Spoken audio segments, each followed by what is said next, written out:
un coup d'État au Dahomey. Nous l'avons appris cet après-midi, il a eu lieu cet après-midi d'ailleurs. Le président Ahoma Degbe a été renversé aujourd'hui par l'armée.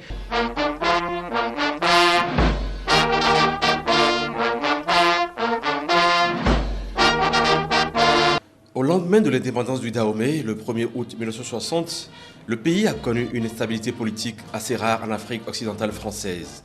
Le Dahomey a vacillé entre élections et coups d'État. Celui du 26 octobre 1972, le tout dernier que le pays a connu avant le renouveau démocratique de 1990, dont les causes ne sont totalement pas différentes de celles des autres putschs qui l'ont précédé depuis 1963, a marqué l'esprit des Dahomeyens de l'époque. En effet, le coup de force du 26 octobre 1972 au Dahomey est aux yeux des analystes politiques la conséquence des rivalités tribales et interrégionales et des difficultés économiques d'alors du pays. Au soir du 141e jour de la plus grave crise politique qu'il ait connue en 10 ans d'indépendance, le Dahomey a appris le 30 avril 1970 par la voix du lieutenant-colonel Paul-Émile de Souza, président du directoire militaire qui le dirigeait depuis le 12 décembre 1969, qu'un nouveau régime remplaçait enfin celui du docteur Émile Derlin Zissou, renversé le 10 décembre par le colonel Maurice Kouandété, et que le pays était doté d'un régime politique.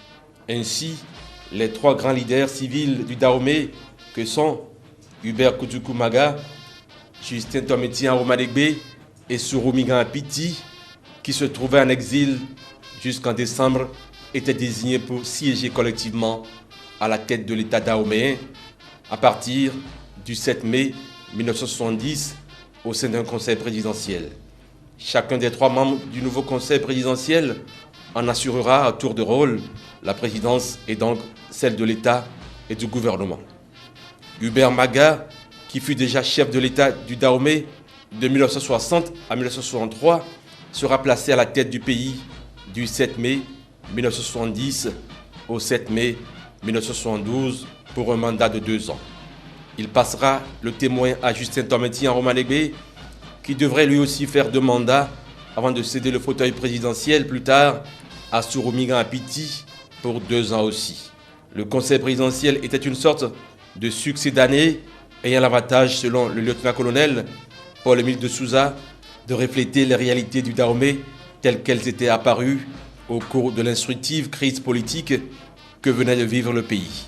C'est-à-dire, à tour de rôle, la présidence sera assurée par le nord, le centre et le sud du Dahomey. La plupart des officiers étaient loin d'apprécier le fonctionnement du système tricéphale qui tenait les rênes du pays. Nombreux étaient aussi les officiers supérieurs, conscients que cette situation ne saurait s'éterniser davantage. Ainsi, de contact en contact, entre les officiers supérieurs de l'armée, que sont le colonel Alphonse Allé, le commandant Michel Aladaye, le capitaine Mathieu Kérékou, Janvier Assogba et Michel Aïpé, le complot a fini par prendre corps entre les 3 capitaines. Prévu pour le mercredi 25 octobre 1972, le putsch fut retardé d'une journée puisque le conseil des ministres du mercredi fut reporté au jeudi 26 octobre. Commandé par le capitaine Janvier Assogba, accompagné de son adjoint Michel Aïpé, les putschistes s'ébranlèrent de leur base de Ouida en début d'après-midi pour Cotonou. Après une brève escale au Kangezo, ils investissent le palais de la présidence où le conseil des ministres se tenait. Le palais encerclé, les blindés choisirent leur cible et le conseil présidentiel tomba.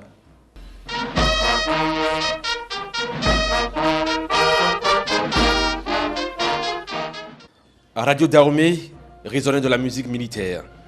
Après la réussite du coup d'État, Mathieu Kérékou fut désigné pour lire la déclaration. L'armée s'engage solennellement à donner au peuple dahoméen l'espoir d'une aube véritablement nouvelle. Vive l'armée, vive la révolution, vive le Dahomey, Cotonou, le 26 octobre 1972.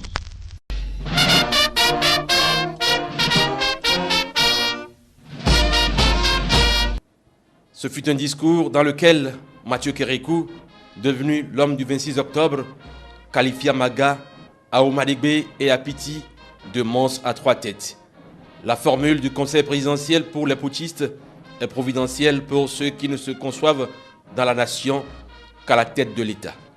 Ce que nous reprochons, c'est le système. Le Dahomey ne peut pas avoir 3 présidents.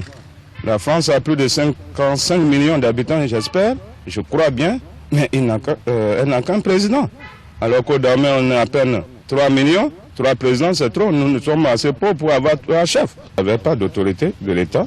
Donc ces 3 présidents ne se reposaient sur rien d'abord. Et le peuple a apprécié l'action que nous avions menée. C'est terminé. Il n'y a aucune enquête d'entamer encore. Nous n'avions pas le temps de faire des enquêtes pour le moment. Pour nous, ce qui nous intéresse, c'est le redressement économique de notre pays. L'homme du 26 octobre prendra véritablement ses marques le 30 novembre 1972.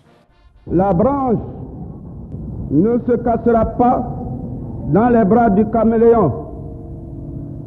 Le Dahomey sera commandé et dirigé par le gouvernement militaire révolutionnaire dans la sagesse et la dignité.